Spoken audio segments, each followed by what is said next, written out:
Guys, alam niyo bang usap-usapan ngayon at viral si Vibory Isglito sa kanyang pag-host sa 11th Wish Music Awards.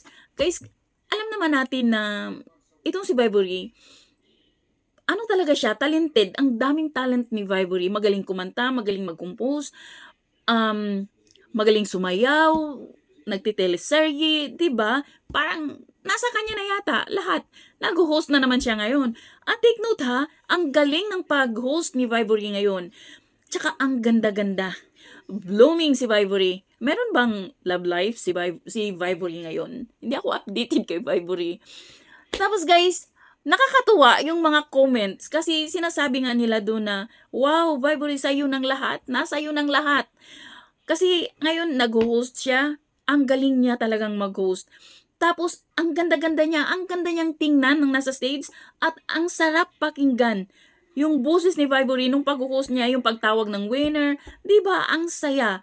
At parang ano siya, parang sanay sa hosting. Nakailang hosting na ba si Vibory? Hindi din ako updated. Kayo ba guys, alam nyo, comments down below. So yun lang guys, napawaw lang talaga ako sa kay Vibory. So yun lang. Thank you for watching. Bye, God bless everyone.